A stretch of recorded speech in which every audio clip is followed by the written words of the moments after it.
Señor, te damos muchas gracias porque nos has permitido estar en este lugar.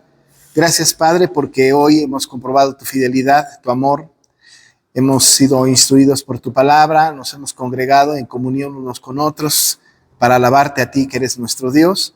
Y queremos pedirte, Señor, que podamos terminar este día en esta clase que siempre nos ayuda a conformar nuestro carácter al carácter de Cristo. Hacer lo que Él quiere que hagamos, pensar como Él quiere que pensemos. Y además tener estos actos devocionales, Señor, que tú quieres que tengamos, y para eso te pedimos que nos enseñes. Cuida de nosotros, está con este clima, Dios, que está pues con esta amenaza de lluvia, y que no tenga la gente de nuestra iglesia, nuestra familia, dificultades, Señor, o algún aprieto por este clima. Bendícenos entonces, lo pedimos en el nombre de Jesús. Amén. Muy bien, bueno, vamos entonces a Mateo 6. Mateo 6.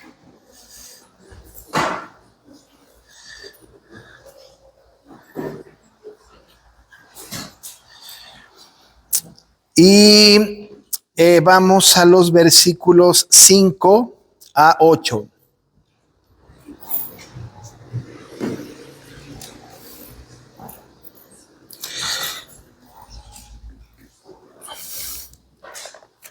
Y bueno, dice la palabra, voy a leer esta porción, dice: y cuando ores, no seas como los hipócritas, porque ellos aman el orar en pie en las sinagogas y en las esquinas de las calles para ser vistos de los hombres. De cierto os digo que ya tienen su recompensa. Mas tú, cuando ores, entra en tu aposento y cerrada la puerta, ora a tu Padre que está en secreto, y tu Padre que ve en lo secreto te recompensará en público. Y orando, no uséis vanas repeticiones como los gentiles, que piensan que por su palabrería serán oídos. No os hagáis pues semejantes a ellos, porque vuestro Padre sabe de qué cosas tenéis necesidad antes de que le pidáis. Así que hasta ahí vamos a leer. Decíamos la semana pasada que no vamos a entrar en el estudio detallado de la oración que el Señor enseñó a sus discípulos, dado que ya lo hicimos en algún momento, pero sí vamos a ver lo que está alrededor de esta oración que estamos estudiando en el contexto del Sermón del Monte. Así que lo vamos a ver en ese contexto, muy particularmente en el contexto de el capítulo 6, que habla o empieza a hablar acerca de guardarnos de hacer nuestra justicia delante de los hombres para ser vistos de ellos. Lo que ha quedado claro es que debemos de evitar el protagonismo, ¿verdad? Que no debemos de ser protagónicos de ninguna manera. Siempre que tenemos un culto público, por ejemplo, me gusta pensar en que el protagonista del culto pues es el Señor, y solamente Él debe de ser visto, ¿no? Como ha sido enseñado en la Biblia a lo largo de muchos pasajes. Juan el Bautista, por ejemplo, nos lo enseñó cuando dijo que era necesario que Él menguara para que el Señor creciera, ¿no? Que fuera reconocido el Señor. También este mismo Juan, cuando elige a sus apóstoles, dice el evangelista Juan, acerca de Juan el Bautista, que llegaron algunos discípulos de Juan, oyeron a Juan y siguieron a Jesús, ¿no? Es decir, Juan tenía como muy claro cuál era su función, su trabajo, y él era un hombre que estaba en realidad apartado para no ser visto de los hombres. Más bien la gente lo buscaba, pero él siempre señaló al que había de venir, y cuando vino dijo: este es el Cordero de Dios que quita el pecado del mundo. Y ejemplos como estos son muy importantes porque nos muestran a nosotros nuestra, digamos, incapacidad, ¿no? Y nos evita el peligro de ser protagónicos, exaltados en cualquiera cosa que nosotros hagamos en función de Dios, del culto público, de nuestra devoción al Señor. Así entonces, el Señor en este sermón está diciéndole a los discípulos, a la gente creyente, que se guarde de hacer su propia justicia delante de los hombres, con el propósito de que no se busque ser visto de ellos. Ya habíamos dicho también en el pasado del Sermón del Monte que el Señor había dicho también a sus apóstoles que su justicia fuera mayor que la de los fariseos, ¿verdad? Pero estamos hablando de una justicia en función de la ley, no en función de los hábitos espirituales. Aquí estamos concentrándonos entonces en los hábitos espirituales. Y estos hábitos espirituales, ya mencionamos, son tres. Es la limosna, es la oración y es el ayuno. No debemos descartar ninguno de los tres, y tenemos que practicarlos incluso. Tenemos que deliberadamente practicar estas tres hábitos, ¿no? Les llamamos hábitos espirituales.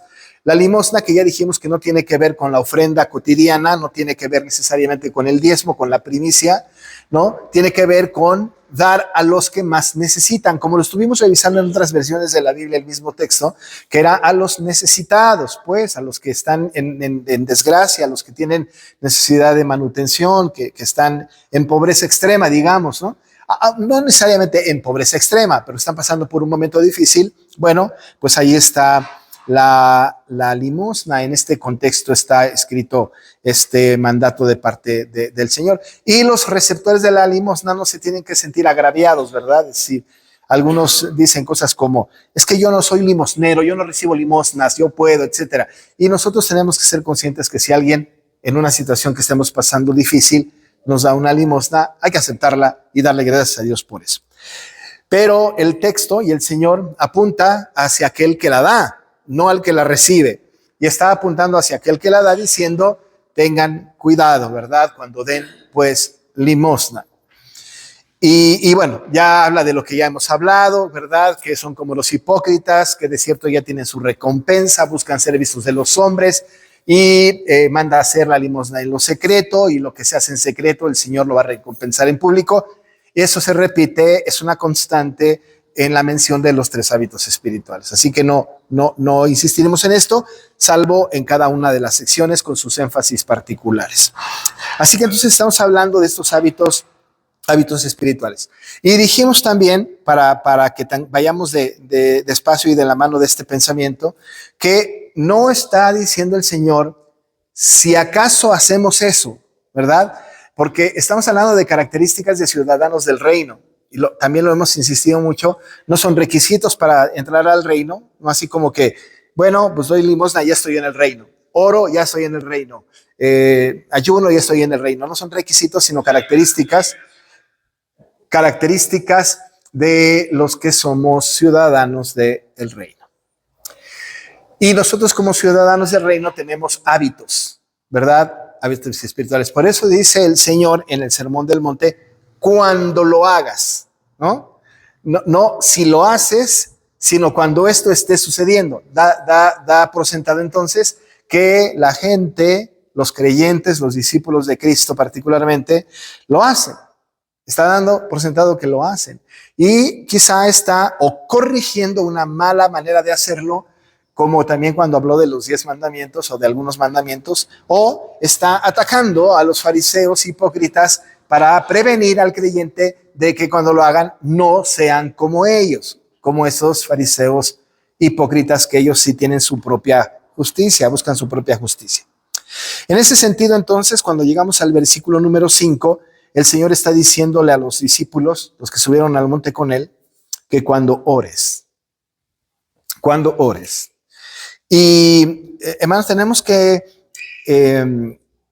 dar por sentado, ¿verdad?, que las tres cosas, la limosna, la oración y el ayuno, son los menos usados a veces por los creyentes, ¿no? Dice una persona que estuve escuchando que hay iglesias que la discipulación para su iglesia es un discipulado muy particular, muy sui generis. Por ejemplo, para poner un ejemplo, hay iglesias, mega iglesias, grandes iglesias que tienen todo tan organizado, tan organizado, tienen tantos ministerios, tienen tantas cosas, pero tantas, que con los niños, que con los jóvenes, que con los pobres, que en los matrimonios, que las personas de la tercera edad, que el discipulado de esas iglesias es en las costumbres de la iglesia. Y entonces los meten a un curso para aprender los hábitos de la iglesia. A ver, vénganse al curso, ¿verdad? Estos son los ministerios que tenemos, estos hacen esto, estos aquellos, esto lo demás allá. Si quieres entrar a un ministerio te tienes que anotar, y si quieres hacer tal cosa tienes que tener tantos años de membresía. Y hay un discipulado tan específico, tan concreto, tan completo, ¿verdad? Un discipulado de los hábitos de la iglesia, de las actividades de la iglesia, ¿no? Pero no discípulos de Cristo, ¿no? Es decir, están como que se está como desviando un poco el asunto. Sin embargo, No es tan imperioso que la gente aprenda cómo manejarse dentro de la iglesia, si puede o no puede hacer tal cosa, o para estar en tal ministerio tiene que hacer tal o cual cosa, sino que los hábitos espirituales de ciudadanos del reino tienen que ver con estos tres, ¿verdad? Limosna, oración y por supuesto también el ayuno. Tenemos que enfocar a la iglesia en estas tres cosas. La limosna no necesariamente está en el ámbito del culto público, ¿no? No necesariamente. Es decir, no estamos aquí hablando de que, hermanos, ahora busca a la persona más necesitada y déle una limosna. Pues no, ¿verdad? Porque hasta sería ofensivo, ¿no? Sería evidenciar a una persona en necesidad que no quiere ser evidenciada. Y por supuesto no cumpliríamos el mandato de hacerlo en secreto, ¿no es cierto? No se trata de un tema de culto público. En este caso, la oración que estamos tratando ahorita tampoco tiene que ver con eso necesariamente del culto público. No necesariamente, porque también está el énfasis de hacerlo en la habitación, en lo secreto. Y por supuesto, el ayuno tampoco. Pero dado que esto es así, que no es medible, ¿verdad? Que no es supervisable por nadie, se convierte todavía son hábitos más difíciles. Porque esto solamente lo tiene que ver cada uno y Dios. No podríamos nosotros como juzgar, ¿no? Es que tú no das limosna y no ayunas y no oras, ¿y cómo lo sé? ¿No? ¿Cómo lo sé? Y no lo sé y no lo debo de saber porque además tiene que ser en secreto. No es evaluable, no hay manera de medirlo y se convierte pues en un asunto tan subjetivo, ¿verdad? No poco controlable por las organizaciones, que se convierte en un asunto exclusivamente del creyente, de cada uno de los creyentes. Cada uno de nosotros sabemos cómo estamos en esos ámbitos. Así que el Señor está dando por sentado que oramos, ¿no? Está dando por cierto que nosotros oramos. Aun y cuando el Señor va a dar alguna instrucción aquí acerca de cómo lo debemos hacer, ¿no? Y que va a mencionar el tema de hacerlo en lo secreto, metiéndonos en un aposento, pues en una habitación y lo tenemos que hacer en secreto, y lo que nosotros pidamos al Señor en secreto, ¿verdad? Él nos lo va a contestar. Él sabe de lo que tenemos necesidad antes de que se lo digamos, etcétera, ¿verdad? Entonces tenemos que reflexionar sobre a qué tipo de oración se refiere. Porque es muy difícil, como dice el texto, no seas como los hipócritas, porque ellos aman el orar en pie en las sinagogas y en las esquinas de las calles para ser vistos de los hombres. De cierto, os digo, ya tiene su recompensa. ¿A qué tipo de oración se está refiriendo el Señor? Dice John Stott, el comentarista que estoy particularmente leyendo, ¿no? Que no deberíamos de categorizar las oraciones. La oración es oración y se acabó, ¿verdad? No deberíamos de poner la oración de confesión, la oración de llamamiento, la oración de iluminación, sobre todo en nuestros tiempos, en donde muchas organizaciones cristianas le ponemos títulos o adjetivos, ¿no? A las oraciones dependiendo de donde estemos y qué estemos haciendo, ¿no? Y nosotros de repente aquí, por ejemplo, tenemos oración de invocación en el culto, tenemos oración de confesión, tenemos oración de intercesión, tenemos tres tipos de oración, ¿no? Llamamiento a la adoración, oración de invocación, oración de confesión, oración de intercesión. Nada más. Luego la oración de las ofrendas, ¿no? Y termina con una oración final en la predicación, la bendición se acabó. Pero estamos hablando de categorizar ciertas oraciones por los énfasis que hacemos en esas oraciones. Aunque muchas veces no se respetan mucho los énfasis, pero esas son las intenciones, ¿no? Y las ponemos categóricamente. Pero en términos muy concretos, no deberíamos de categorizar las oraciones. La oración es oración y se acabó, ¿no? Estamos hablando de oraciones que tienen que ver con una relación que tenemos con Dios cuando nos dirigimos a Él. Claro que está englobado todo, ¿verdad? Absolutamente todo, de oraciones de alabanza, de acción de gracias, de intercesión, están incluidas todas estas oraciones. Cuando habla entonces de la oración, estamos hablando de este principio de orar, ¿no? De estar en contacto con Dios. Allá está la base de nuestra relación íntima con el Señor y del hábito que Él quiere que nosotros tengamos. Orar antes de comer, orar después de comer, orar antes de dormir, ¿no? Orar al amanecer, orar, en fin, tenemos diferentes momentos para la oración. No se está poniendo entonces tanto énfasis en qué tipo de oración, porque incluye todas, sino tiene que ver un poco más con la actitud con la que se hace, ¿no? Esa actitud con la que nosotros hacemos nuestras oraciones. En el contexto de la Biblia, particularmente en el Antiguo Testamento, pero también un poco en el Nuevo Testamento, podemos notar nosotros que hay oraciones que incluso están debidamente organizadas. Había una época que incluso, ¿verdad? En la época de Daniel, que se empezó a acostumbrar a las oraciones 3 veces al día y había 3 momentos específicos para la oración. También tenemos algunos énfasis en la escritura, particularmente en los salmos, que dice que de mañana te buscaré, de madrugada. Parece ser que había costumbre de tener ciertos horarios, ciertos momentos, ¿verdad? En el libro de los Hechos se habla de los momentos de la oración. Parece entonces que había momentos específicos en concreto en la devoción de todos juntos en donde se hacían oraciones. Y la gente estaba acostumbrada entonces a estar orando diferentes veces al día. Flavio Josefo en las Antigüedades de los Judíos, que es un libro de referencia importante, ¿verdad? Menciona él que los judíos oraban por lo menos 2 veces en el día, en la mañana muy temprano y luego a la hora novena, que era finalmente las 2 oraciones. Pero ¿qué pasó con los cristianos de la época de los judíos, específicamente en el periodo intertestamentario? Sucedió que entonces se convirtió en un hábito y la gente solo oraba en esos 2 momentos, en la mañana y a la hora novena, más nada. Y entonces llegaron a pensar, yo ya cumplí, ¿cierto? Ya oré en la mañana, ya oré a la hora novena, digamos en la tarde, entonces ya se acabó y nunca más, no volvía yo a dirigirme a Dios de ninguna manera, ¿no?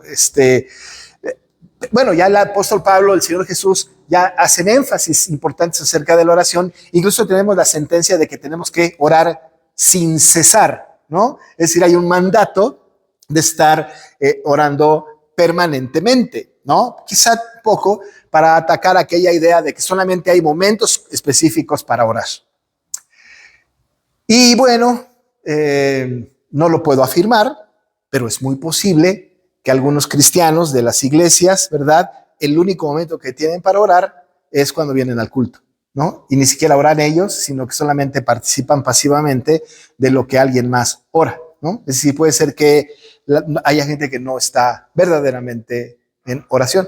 Incluso hay personas que ya encontraron otra vez como aquellos de judíos del periodo intertestamentario que decían, bueno, ya oramos en la mañana, ya oramos en la tarde, se acabó. Y hoy día pudiésemos pensar en gente que diga, bueno, yo ya oré, ¿verdad? En la mañana antes de desayunar, oré antes de comer, oré antes de cenar y ya, cumplí. Esa no es una vida de oración. Esos son hábitos rutinarios que se convierten de repente en eso, ¿verdad? En rutinas que en realidad no cumplen el propósito de la comunión con Dios. No digo que está mal, ¿eh? Hay que seguir haciéndolo. El problema no está en eso, tanto como en las intenciones, lo que hay en el corazón de las personas, ¿no? Por otro lado, tenemos que centrar nuestra atención no solamente en qué tipo de oración está hablando el Señor cuando dice, cuando ores, ¿verdad? No seas como los hipócritas. No está condenando, porque más adelante va a hablar de orar en lo secreto, no está señalando o no está prohibiendo la oración pública, ¿no? No la está condenando.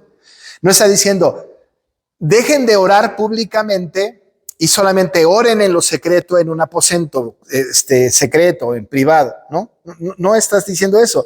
Y además tiene sostén en la Escritura. De hecho, el mismo Señor aquí, cuando nos habla del Padre Nuestro, dice, cuando oren, digan, ¿verdad? O sea, invita para que se repita la oración e incluso posteriormente, después de que el Señor enseñó la oración, de modelo, decimos, ¿no? Esta oración preciosa de Mateo 6, ¿no? La iglesia que continuó, la iglesia después de esta enseñanza, después de la resurrección de Cristo, con frecuencia repetían el Padre Nuestro juntos. Hoy día hay iglesias todavía más conservadoras todavía en el ámbito de los puritanos, por ejemplo, ¿no? Que no falta en el culto público, no falta la repetición del Padre Nuestro, ¿no? Incluso en algunas iglesias repiten también los 10 mandamientos y repiten el Padre Nuestro. Lo hacen colectivamente. No estamos hablando entonces de la prohibición de la oración pública, ¿no? No estamos diciendo no ores públicamente, no ores delante de la gente, no. Eso no se está condenando. Se está condenando la hipocresía de aquellos que oran, ¿verdad?, para ser vistos de los hombres. Eso me parece que es donde tenemos que poner nosotros nuestra atención. Así que el Señor está diciendo, cuando lo hagan, hay que seguir haciéndolo, hay que hacerlo constantemente. No seas como los hipócritas. Hazlo, pero ten cuidado de no ser como los hipócritas. Y ya mencionamos la semana pasada que cuando el Señor se refiere a los hipócritas, sin duda alguna, está hablando de aquellos fariseos y quizá algunos otros que estaban orando con tal vehemencia, con tal lenguaje, etcétera, para que la gente dijera, wow, qué padre ora, ¿no? O wow, qué piadoso es, ¿no? Dice el Señor, no seas entonces como los hipócritas. Pero ¿qué pasaba con los hipócritas? Ellos amaban, ¿verdad? Dice la Biblia, amaban el orar en pie, dice el Señor, en las sinagogas y en las esquinas de las calles. Era su pasión. Eso amaban. Amaban eso, ¿no? Era lo que les movía. No la comunicación con Dios, no una devoción con Dios como debería de ser como ciudadanos del reino, sino que se estaban viendo a sí mismos. Esto me satisface, eso a mí me llena de alegría, lo amo, lo necesito. Y también, ¿verdad? No Stott, pero Lloyd Jones, que también es un libro de referencia, ¿verdad? Él hace un pequeño comentario editorial al respecto y dice, por ejemplo, que eso se parece a cuando alguien dice que tiene pasión por los pecadores, ¿no? Pasión por los perdidos, ¿no? Es decir, decimos, no, yo tengo pasión por los perdidos, pasión por las naciones, pasión por la gente sin Cristo, tengo pasión por ellos, ¿no? Y entonces la crítica que hace él, y yo estoy alineado con su pensamiento también, ¿verdad? Es que cuando yo digo tengo pasión por los perdidos, entonces mi centro de atención, mi intención y mi devoción es hacia los perdidos. Porque tengo pasión por los perdidos. No por Cristo, sino por los perdidos, ¿no? Entonces se desvirtúa de repente el asunto. Tengo pasión por los perdidos, entonces estamos hablando de, ¿no?, que nuestra devoción está hacia ellos. Entiendo lo que se quiere decir, ¿eh? O sea, que tienen pasión por ellos. Entiendo que lo que quieren decir es, quiero ir ahí y hablarles del evangelio. Me parece que esa es la intención, ¿verdad? Pero este es el lenguaje que utilizamos. Pero también él menciona que hay personas, ¿no?, que llegan en nuestras iglesias o en las iglesias, en algunos lugares, llegan a decir, yo tengo una pasión por la oración. Y entonces la oración se convierte en un ídolo, ¿no es cierto? Es decir, es la oración por la oración misma.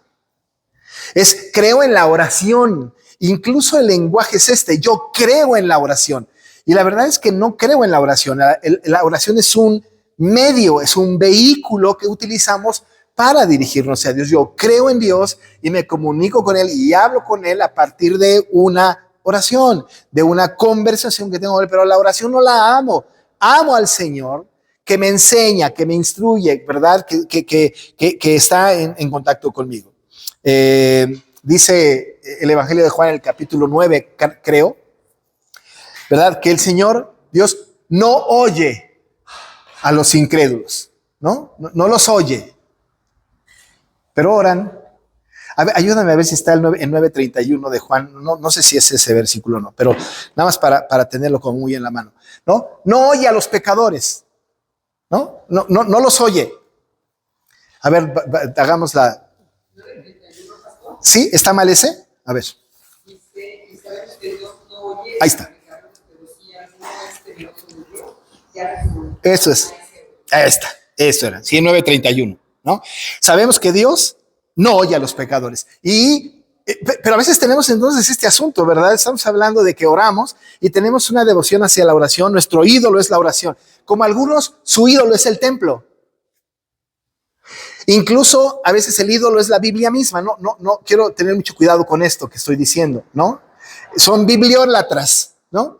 Y evidentemente la Biblia es un medio maravilloso, es la palabra autoritativa de Dios, inerrante, infalible, perspicua, suficiente, ¿no?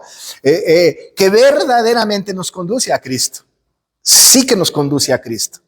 Ciertamente debemos amar la palabra, pero no hacerla nuestro ídolo. Debemos amar la oración, pero no debe de ser nuestro ídolo. No debe de ser el fin, ¿verdad? No debe de ser el fin.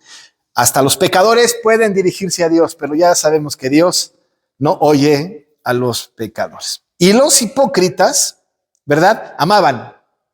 No amaban al Señor de la oración, amaban la oración del Señor. Y entonces se paraban en las esquinas, dice la Escritura, se ponían en pie en las sinagogas, en las esquinas de las calles, y entonces hacían sendas oraciones. Oraciones así como que muy sentidas, ¿no? Y el Señor lo condena. El Señor lo señala, ¿verdad? Y lo condena. ¿Dónde podemos tener un ejemplo de este asunto? Vamos a Lucas 18.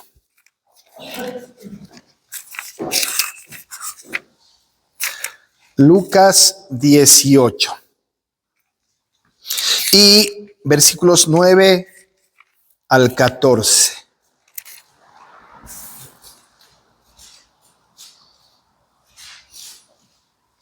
Lo voy a leer para entender el texto, el contexto de este pasaje. Dice el texto, ¿no? El Señor está dictando varias parábolas y dice, a unos que confiaban en sí mismos como justos, vean estos, y menospreciaban a los otros, dijo también esta parábola.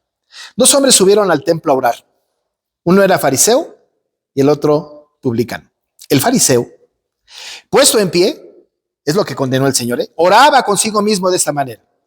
Dios, te doy gracias porque no soy como los otros hombres, ladrones, injustos, adúlteros, ni aun como este publicano. Ayuno 2 veces a la semana, doy diezmo de todo lo que gano, mas el publicano, estando lejos, no quería ni aun alzar los ojos al cielo, sino que se golpeaba el pecho diciendo, Dios, sé propicio a mí, pecador. Os digo, dice Jesús, que este descendió a su casa justificado antes que el otro, porque cualquiera que se enaltece será humillado y el que se humilla será enaltecido.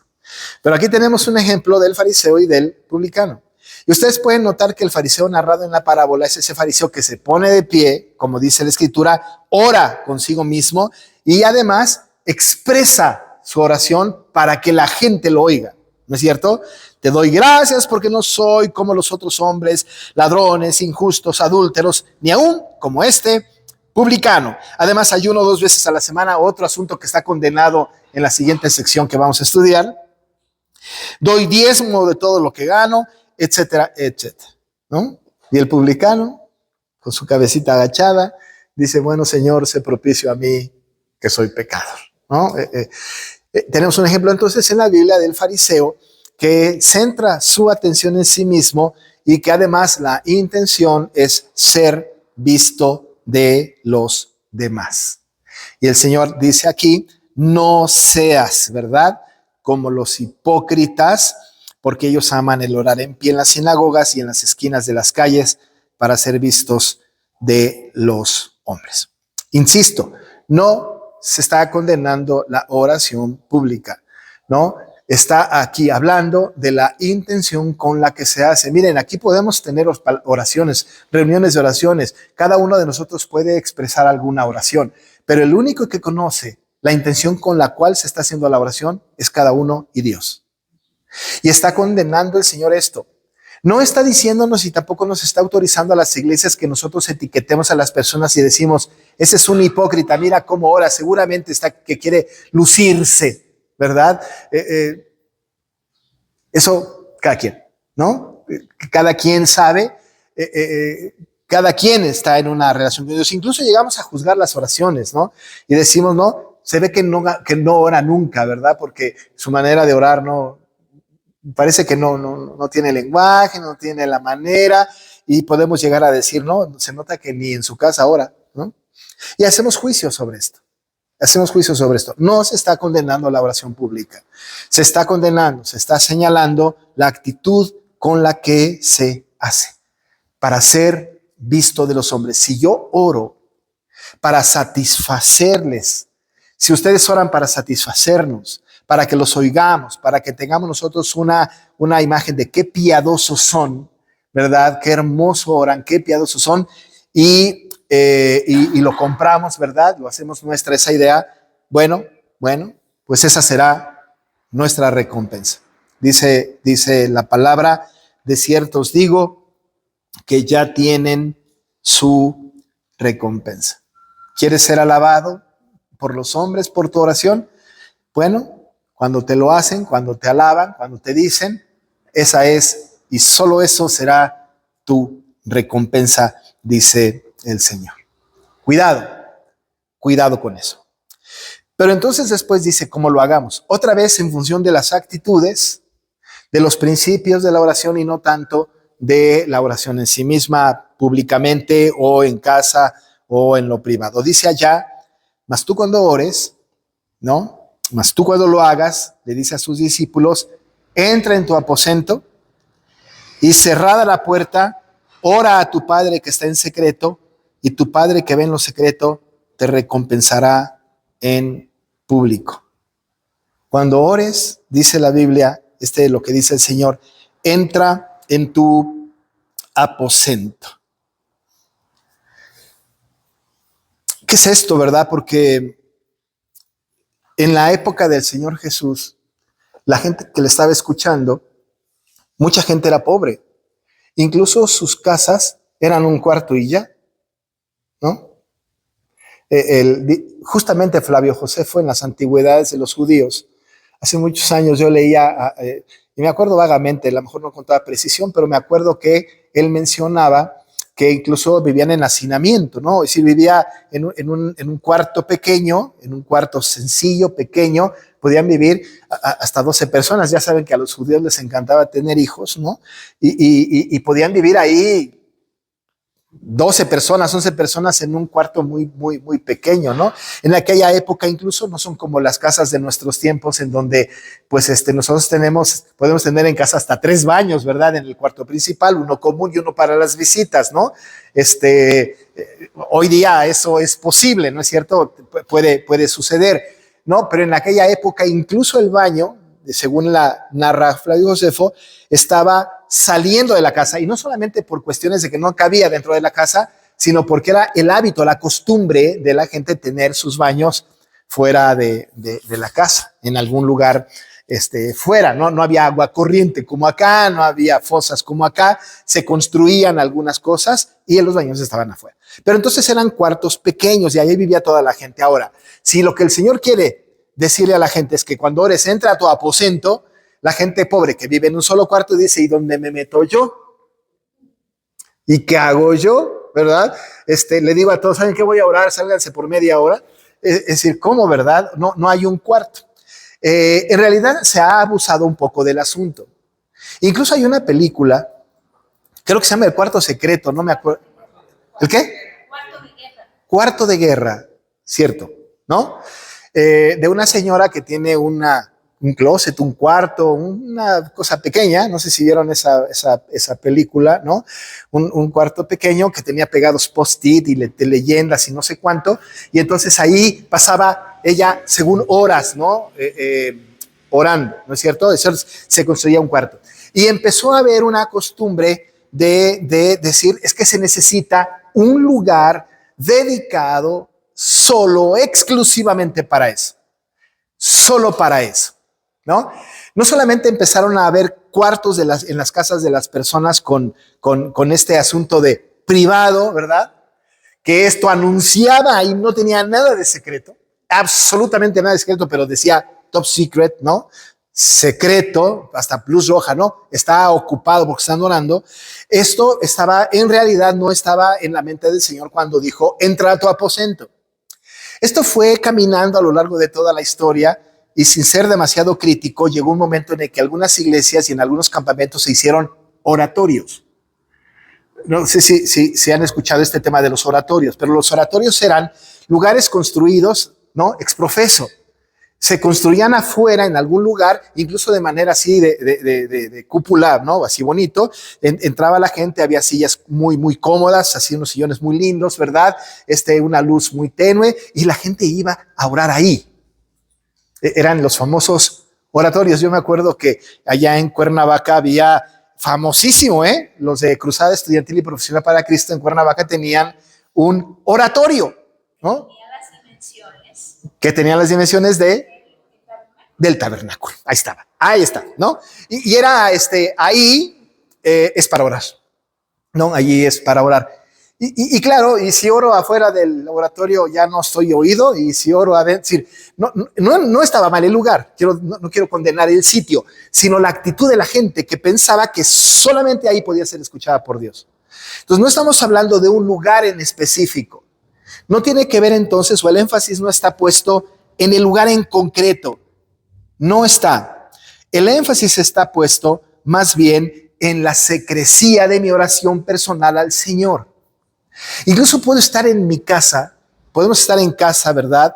Y orar al Señor, ¿no? En lo secreto. Y orar y pedir y interceder y confesar en lo secreto, con la intención de que el Señor me escuche, con la intención de derramar mi corazón delante de Él y que no tengo que ser visto de nadie,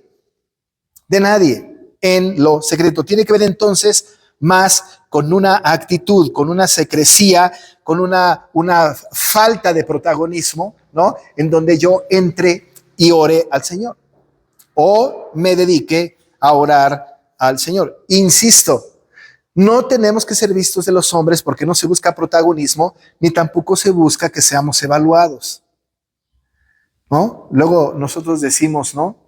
Pues yo veo que oras poco.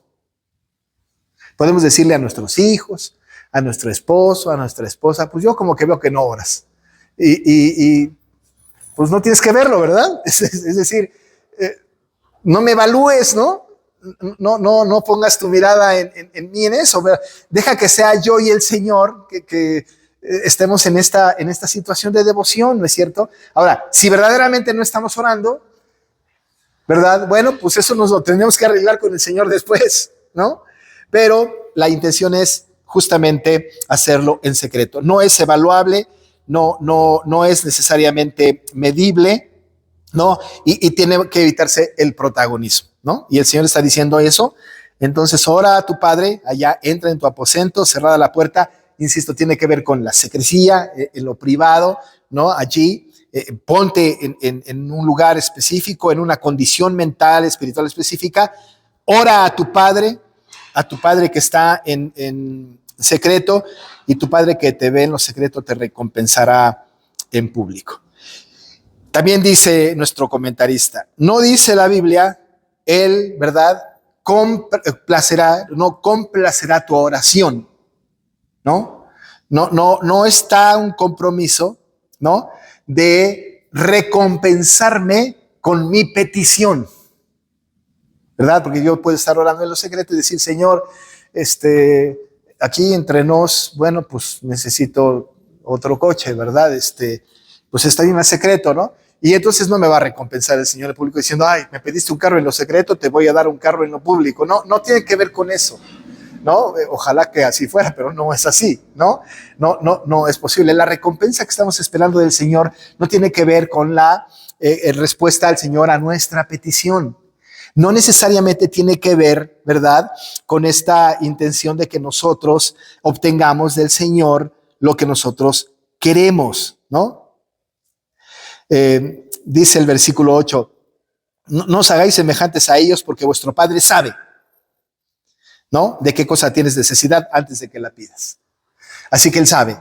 Y claro, nosotros oramos en lo secreto y el Señor que ve, que nos oye en lo secreto, dice, nos recompensará al público. Acuérdense, lo hablamos en la limosna, la recompensa tiene tintes escatológicos, ¿no? Es cuando estemos en la presencia del Señor. Entonces obtendremos la recompensa. En vida no. Pero el cristiano devoto, el cristiano de oración, tiene su recompensa solamente en tener la posibilidad de orar a su Señor. Ahí está la recompensa, ¿no es cierto? Nos sentimos o debemos de sentirnos recompensados.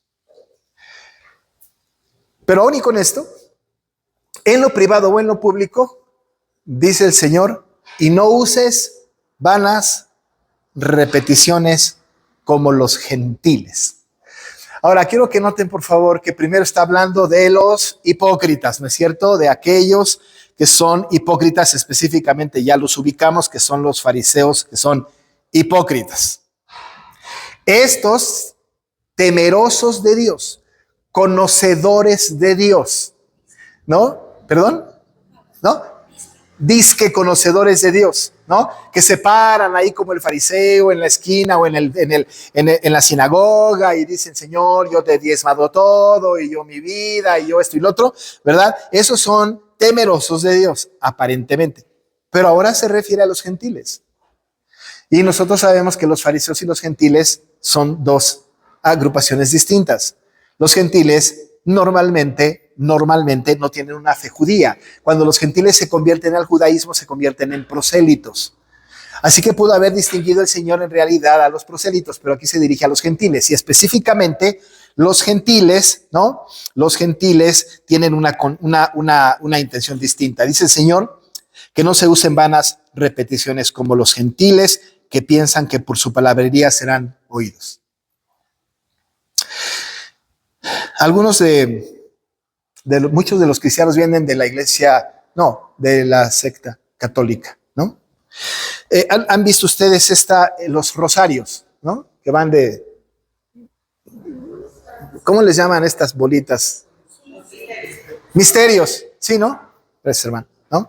Y entonces, cada determinado número de cosas de estas se repite un Padre Nuestro y Aves María, como 3 Padres Nuestros, una Ave María, ¿no? Y hacen un ritual de esta naturaleza y lo vuelven a repetir y pues se pueden pasar todo el día, ¿no? Bueno, esos son los gentiles. Nosotros diríamos, hombre, no son gentiles, los católicos no son gentiles, ¿no? ¿Quién sabe si nosotros ofenderíamos a los gentiles con eso? Pero usan vanas palabrerías, ¿no es cierto? Usan palabras vanas, incluso para ellos el rezo son repeticiones. O sea, pero fíjate, usan el Padre Nuestro como amuleto. Un rezo. O sea, no lo están pensando. Exacto. Están repitiendo. Se repite. Y es como un amuleto. Pero no solamente esto, las mantras, ¿no? Los Hare Krishnas, por ejemplo, que repiten y repiten y repiten lo mismo para entrar en un trance determinado, ¿no? Esas repeticiones que están en tonos menores y que suenan muy, muy, muy oscuros, ¿no? Esas vanas repeticiones, dice, esos son los gentiles. No solamente los fariseos que oran muy lindo, etcétera, sino incluso los gentiles que usan vanas palabrerías. Palabras vanas, muchas palabras, dice el Señor, ¿verdad? Las vanas repeticiones, ¿no? Cuidado con eso. No lo hagas, ¿no? Orando, no uses vanas repeticiones como los gentiles, ¿verdad? Que piensan que por su palabrería serán oídos. Dice John Stott, ¿verdad? Que a él lo invitaron un día a una reunión de oración, un grupo de pastores, no dice dónde, pero dice que fue invitado a una reunión de oración de un grupo de pastores, en una conferencia que él le invitaron a dar. Entonces le dijeron, pastor, mañana en la mañana tenemos una reunión de oración y quisiéramos que viniera y nos acompañara, ¿no? en la oración. Él pensó, según narra su comentario, que él pensó que seguramente iba a tener una pequeña reflexión sobre la oración y que tomando la Biblia como punto de referencia iban a orar. Pero no sucedió esto, no sucedió. Dice que cuando llegó a la reunión de oración estaba demasiado desorganizado el asunto, pero estaban orando por un crimen que había sucedido en esa región, un tema ahí muy, muy, muy, muy feo, ¿no? Y que había un asesino suelto. Y entonces ellos empezaron a orar. Pero orando, no tocaron la Biblia para nada. O sea, no abrieron la Biblia en ningún momento, ¿verdad? Y entonces empezaron a hablar y dijeron, según cuenta él, más de 100 veces, Señor, sálvanos, Señor, rescátanos, sálvanos, rescátanos. Y lo gritaban, y lo gritaban, y lo gritaban, y lo lloraban, y se hincaban, sánanos, rescátanos, ¿no? Y entonces dice que bueno, no sé cómo se quedó, pero se quedó asombrado, ¿no? Y él dice, ¿qué está pasando? ¿Qué está sucediendo? Y él pensó, ¿verdad?, que aquellas personas tenían en su mente que entre más repetían y más gritaban, más iban a ser oídos. Más iban a ser oídos. Pero ese es el pecado de muchas iglesias carismáticas de nuestro tiempo, ¿no? No debemos de ser demasiado críticos porque podemos caer en el mismo error. Pero a veces ese tipo de oraciones en donde hay, ¿verdad?, un gran énfasis emocional y repeticiones, ¿no? Y nosotros creemos que entre más piadosa se oiga nuestra voz y entre más repeticiones hagamos, más nos escucha el Señor, ¿no?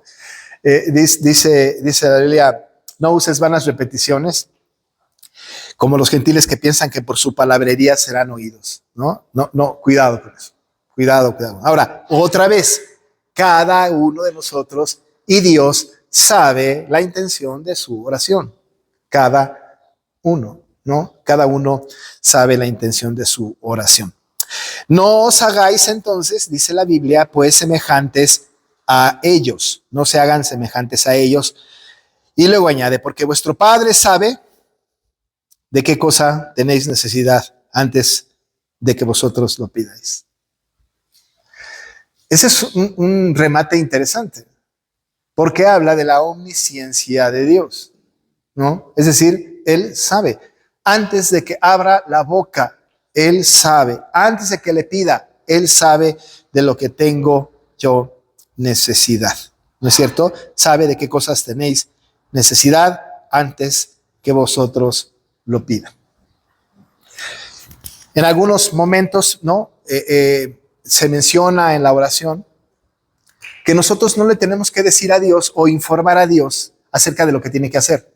No necesita nuestras instrucciones y no necesita nuestros consejos.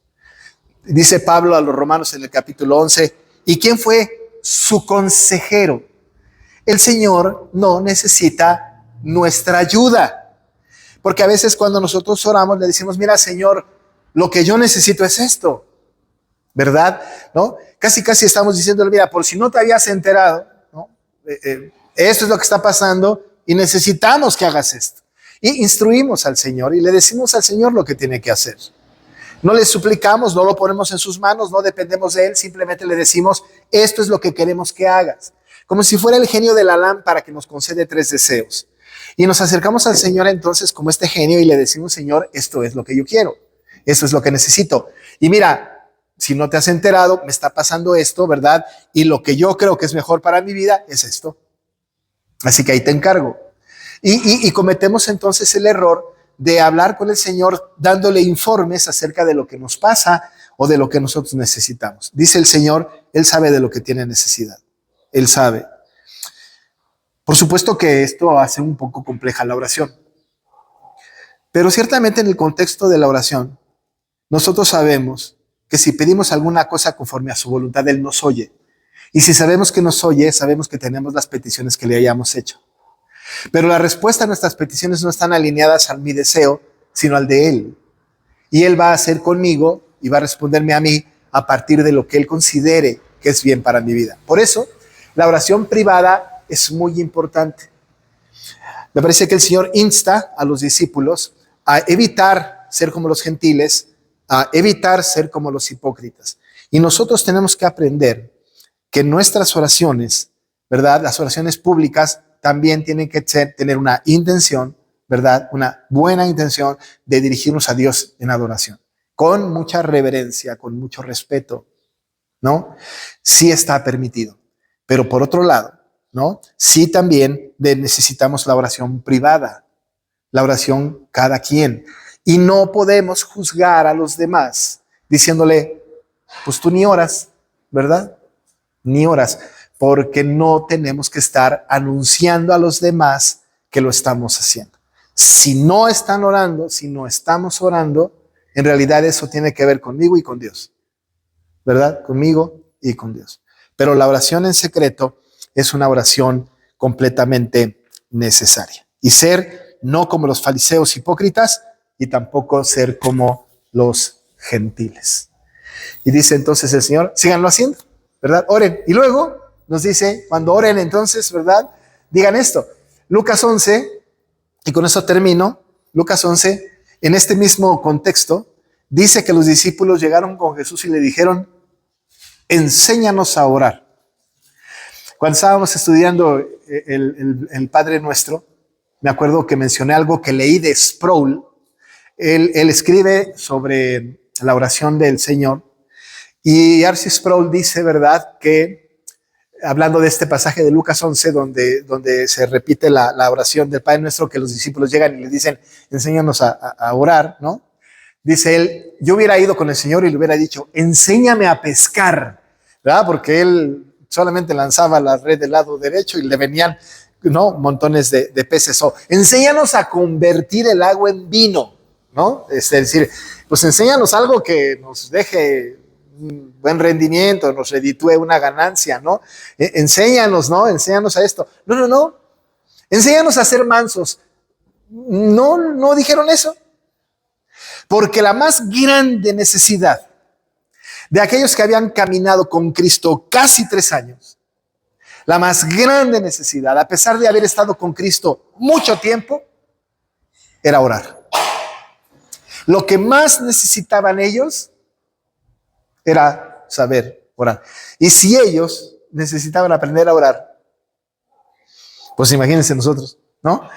Entonces aquellos dijeron al Señor, enséñanos a orar. Y entonces el Señor dijo, bueno, pues cuando oren, digan, y boom, viene el Padre Nuestro.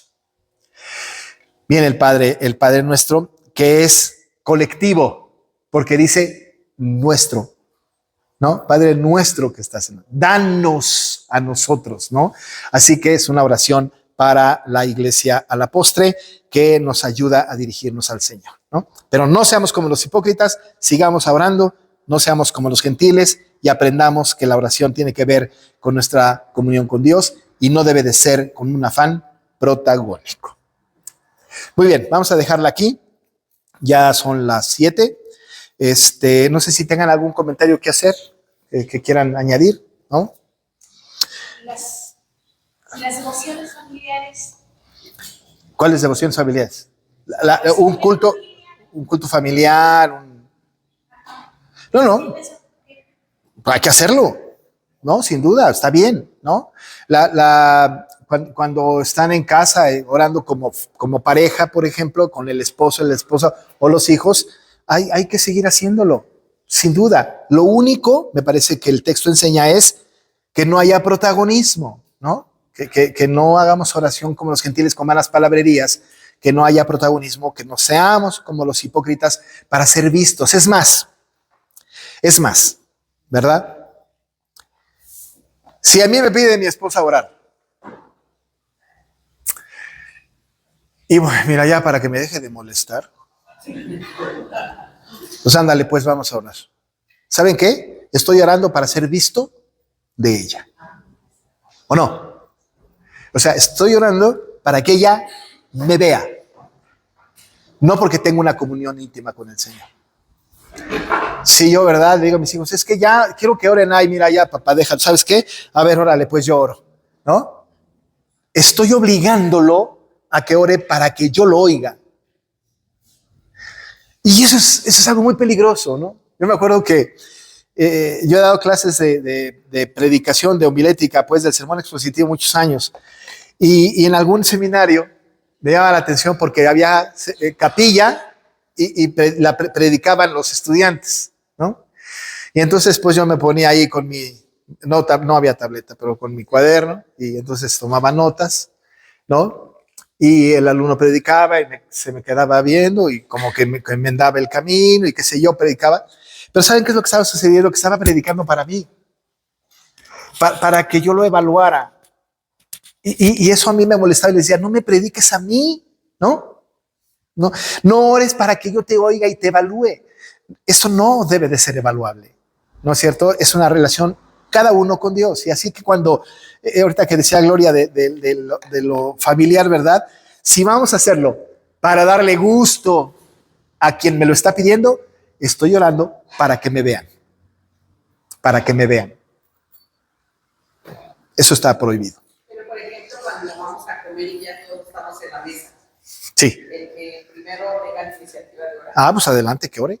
Sí, está bien, ¿no? Pero que no con la intención de, miren, voy a orar yo para que vean que bien sé. No, eso ya perdimos.